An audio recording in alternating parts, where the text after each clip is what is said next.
Support for this podcast and the following message come from Lagunitas Brewing Company, challenging the status quo and crafting stories along the way. Featuring a wide range of innovative craft brews and non-alcoholic options, it's good to have friends. Learn more at lagunitas.com.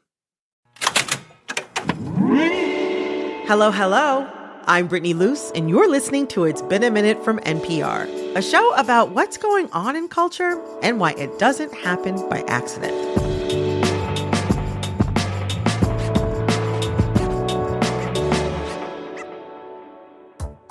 Every now and again, an age-old debate surfaces within the Black community. Which city lays the greatest claim to being the epicenter of Black cultural life?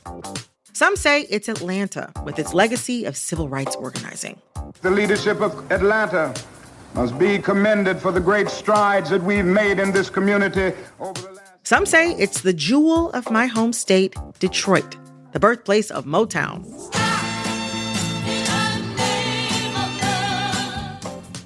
And of course, there are many others. DC, Houston, Memphis, the list goes on. But today's guest looks at it a different way. Chicago just can't get left out. We're the heart. Everybody gets to be a body part, though. We're a heart. We're in the heart of the country. That's Arionne Nettles, journalist, professor, and author of the new book, We Are the Culture, Black Chicago's Influence on Everything. When we think about Chicago, we think about music, art. Throughout history, so many of these things started and grew right here in Chicago. Today on the show, we're focusing on Chicago media and how it shaped the way Black Americans see themselves. Arionne, we are going to get all up in your mind. I'm ready. I don't know what it means, but I'm still ready. I like that attitude. All right. Okay. So we're talking about Black Chicago today. We're going to be talking in our conversation specifically about Black journalism and how it played a crucial role in shaping both Black Chicago and Black America. Yeah. I mean, and it's been like that for over a century. And Chicago has long been a magnet for Black journalists. I mean, we could take that all the way back to Ida B. Wells in the late 1800s. Yeah. Who eventually found a home in Chicago. But what many people might not recognize is that the Chicago Defender, you know, a foundational Black paper of record, was somewhat responsible for the first wave of the Great Migration. Can you lay that out for us? Yeah, absolutely. The Pullman porters, who were oftentimes formerly enslaved Black men who worked on the trains, they would take copies of the paper and they would distribute it on routes down south. Not only are there editorials that are saying, listen, come on up north, pack your bags, move. There's also job ads. There's telling you, hey, this is where you can come to work. There are places that tell you, hey, this is where you can come to live. This is where your kids can go to school. So the Defender is not only telling you, come on up here, but they're like, this is how you can make it. You say in your book that the newspaper started talking about those things in 1917, which of course is like right at the beginning or right before that first wave of the Great Migration where Black people were moving from down south to up north.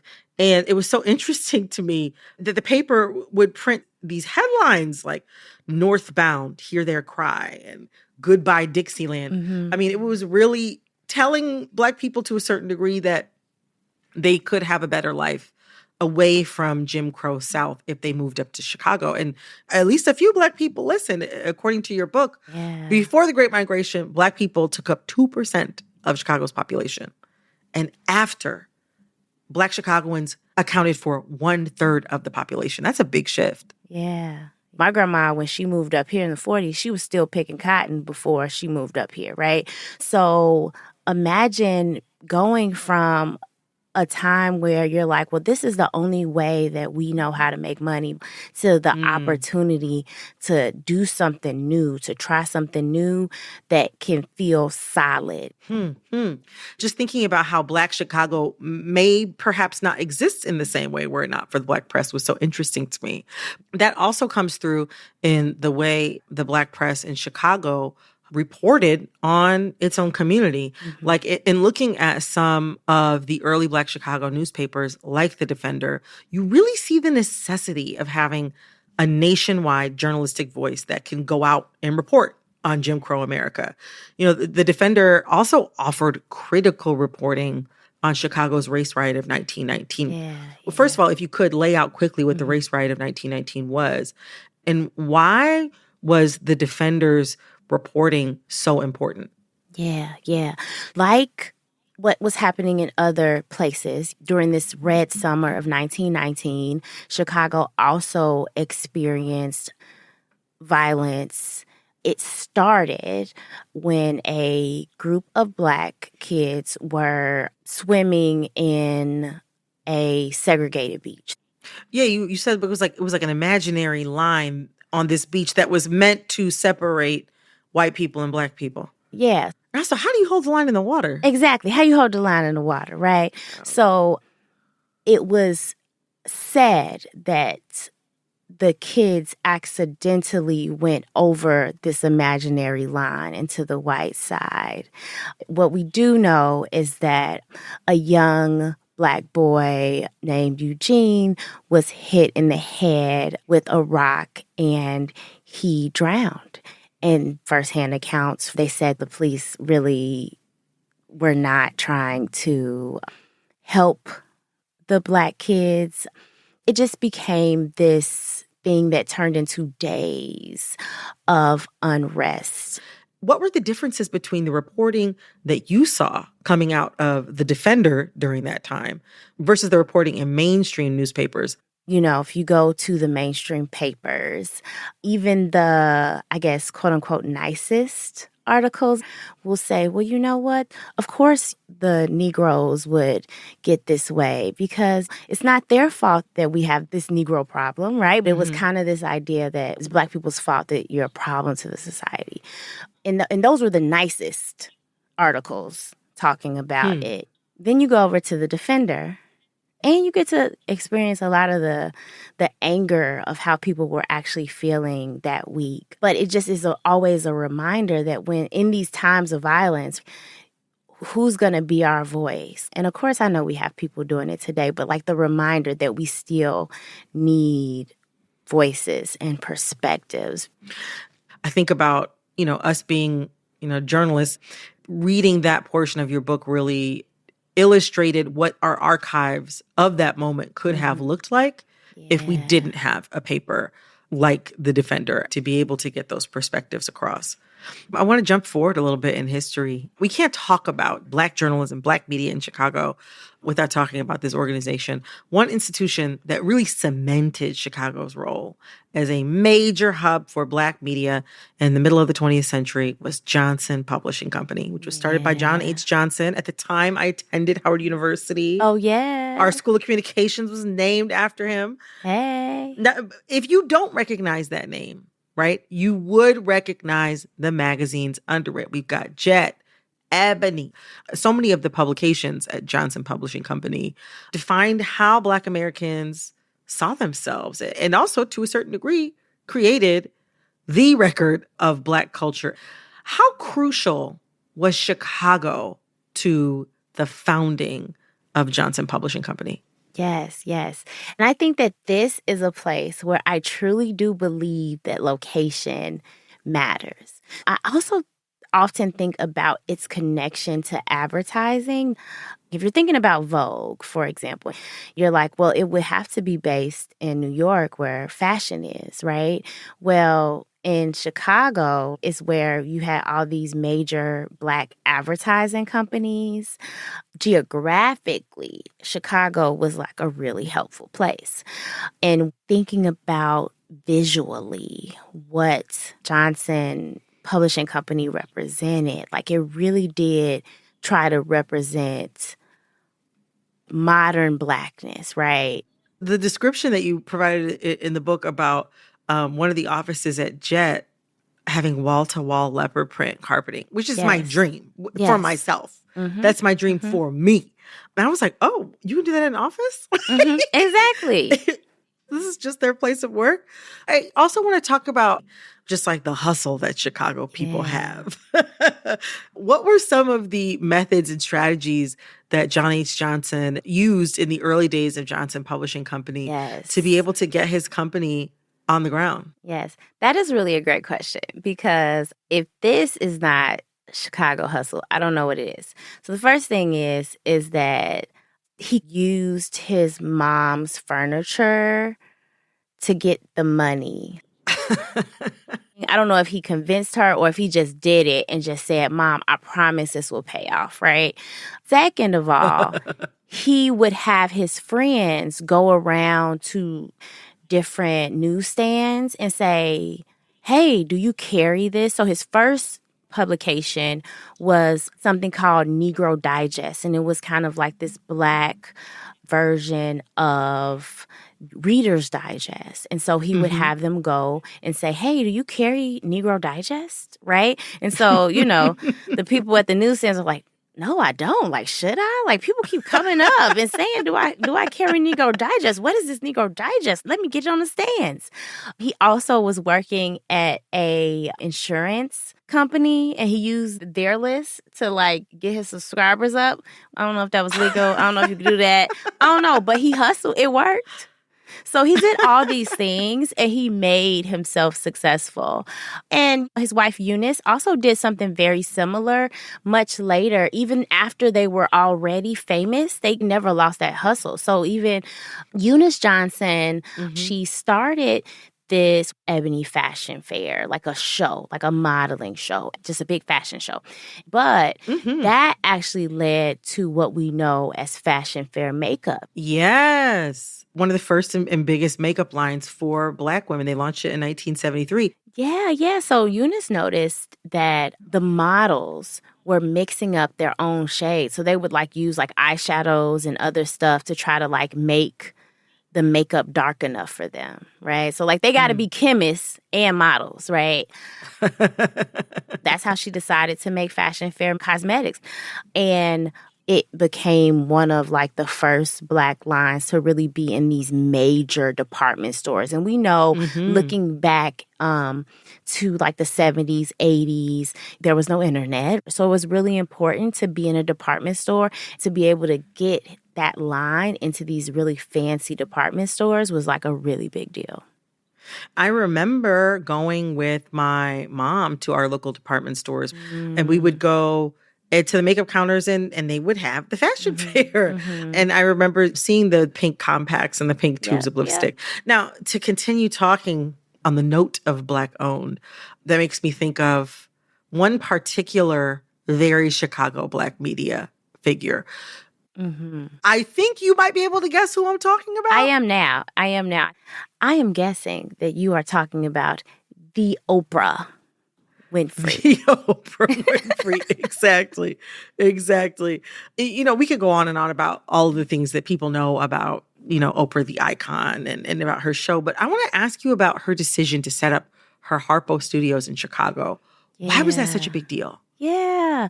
So she really kind of had a lot of foresight, because the area that she opened her studios in, now it is this booming area. Everybody wants to be in the West Loop. It's one of my favorite places to go out on Saturday nights. But at the time, it was our meatpacking district. So not a lot was over there. And so Oprah was really able to kind of create this facility that worked for her. Right.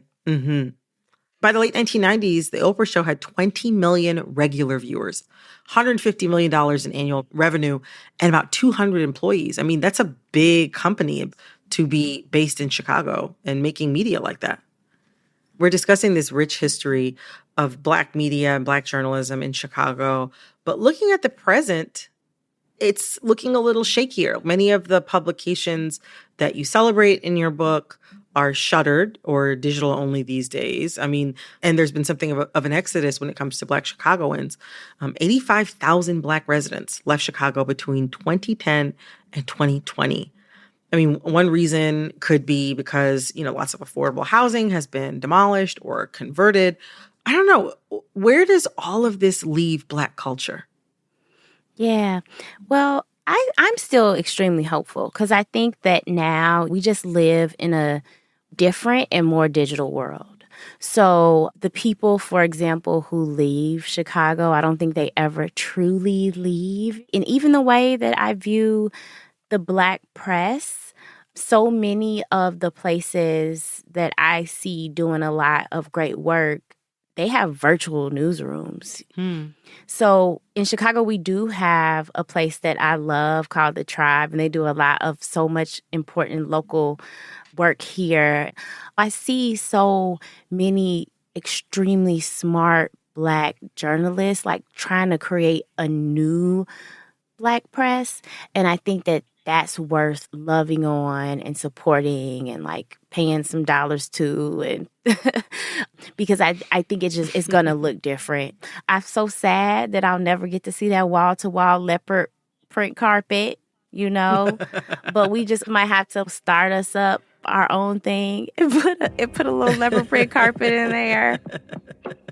Well, Arionne, thank you so much for joining me today to talk about your book. It was a joy to read. Thank you so much. Thank you for having me. That was Arionne Nettles. Her new book, We Are the Culture, Black Chicago's Influence on Everything, is out now. This message comes from NPR sponsor Discover. Here's a familiar situation. You have a question about your credit card. You call the number for help and can't get a hold of anyone. If only you had a Discover card. With 24/7 U.S.-based live customer service from Discover, everyone has the option to talk to a real person anytime, day or night. Yep, you heard that right, a real person. Get the customer service you deserve with Discover. Limitations apply. See terms at discover.com/creditcard. This message comes from NPR sponsor Homes.com. Homes.com knows having the right agent can make or break your home search. That's why they provide home shoppers with an agent directory that gives you a detailed look at each agent's experience, like the number of closed sales in a specific neighborhood, average price range, and more. It lets you easily connect with all the agents in the area you're searching, so you can find the right agent with the right experience and ultimately the right home for you. Homes.com. We've done your homework. There are a lot of issues on voters' minds right now. 6 big ones could help decide the election: guns, reproductive rights, immigration, the economy, healthcare, and the wars overseas. On the Consider This podcast from NPR, we will unpack the debates on these issues and what's at stake. You can listen to NPR's Consider This wherever you get your podcasts.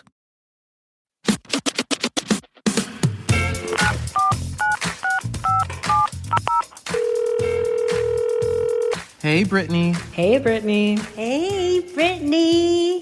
Hey, Brittany, this is Rudy from Chicago, and my favorite Met Gala theme is from 2019, which was Camp Notes on Fashion. I remember it being very pink. This was years before Barbiecore, but I just remember Lady Gaga's many layers, and luxury fashion is often seen as ridiculous and exaggerated, so why not lean into it? Thanks. Hey, Rudy, thank you so much for calling in with this memory of yours. For those of you who don't know, the first Monday in May is closing in quickly, which means that the Met Gala is right around the corner. So we'll see how people stick to this year's theme, which is Sleeping Beauties, Reawakening Fashion. And the official dress code is the Garden of Time, whatever that means. As far as favorite themes, I have a toss-up. My top 2 favorite were 2015 China Through the Looking Glass, which showed like China's influence on Western fashion and was absolutely amazing. Featured one of the best Rihanna looks of all time when she wore that long yellow cape that draped all the way down the Met Gala stairs. Absolutely perfect. And also, I really loved the 2012 Met Gala theme. Schiaparelli and Prada, Impossible Conversations, 2 of my favorite designers of all time, period. Having their work shown together in the actual exhibit that year was incredible. So I was really into both of those. But you know what, Rudy? I also feel you on camp. That was a good year. My favorite look was actually Casey Musgraves. Casey Musgraves that year dressed up as Barbie. When she rode up to the pink carpet that year for the Met Gala, she rode up in a convertible, like waving her arm kind of robotically and cocking her head to the side the way that Barbie would. It was epic and so cool. Funnily enough, I know that a lot of people follow the Met Gala now, but I have been following the Met Gala before they used to post the photos like on every single blog and every single magazine or every single newspaper. I would have to sit there on the no longer functioning style.com the days after the Met Gala, just clicking over and over again, trying to see the different outfits and who stayed on theme. Oh my gosh, waiting for those photos to load, not feeling like I had anybody to talk to, but like a couple of my friends who really cared about what people were wearing to the Met Gala. It was fun. It felt like you're kind of in like a little secret club of fashion nerds. I know that there are some people that like to lament how the Met Gala has become this huge spectacle that now everybody has opinions on. But I don't know. I think it's kind of fun. I think it's nice that people are finding a way to appreciate the craftsmanship and the vision that goes into so many of the beautiful clothes that we often see on red carpets or in museums or on catwalks. To me, the more people understand the level of skill that goes into this work, perhaps the more they'll begin to understand just how much skill you even need to have to make a t-shirt or a pair of sweatpants. So, Rudy, thank you so much for calling in with this memory. And to the rest of you, I cannot wait to see your Met Gala judgments on the timeline. Now, if you want to be heard on an upcoming Hey Brittany, I have a question for you. Now, Mother's Day is coming up, and I know some of y'all are out there scrambling, trying to figure out what to do for your mamas. So I wonder, do any of y'all have ideas on how to celebrate Mother's Day? Let's activate the hive mind. Also, I'd love to hear your favorite Mother's Day memory. Send us a voice memo at ibam@npr.org. That's IBAM@npr.org. This episode of It's Been a Minute was produced by Alexis Williams, Corey Antonio Rose. This episode was edited by Jessica Plachek. Engineering support came from Gilly Moon. Our executive producer is Verilyn Williams. Our VP of programming is Yolanda Sanguini. All right, that's all for this episode of It's Been a Minute from NPR. I'm Brittany Luse. Talk soon.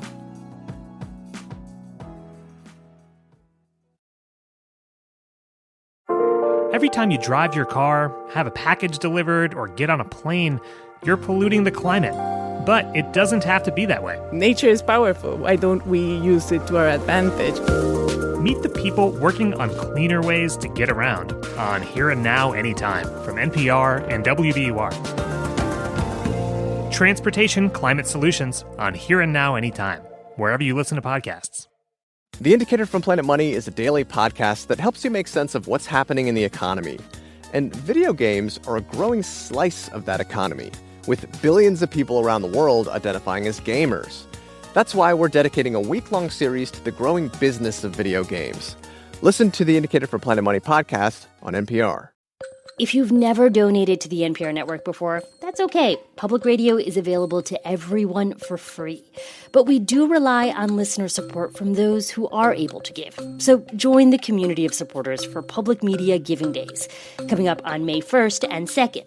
Please give at donate.npr.org, and thank you.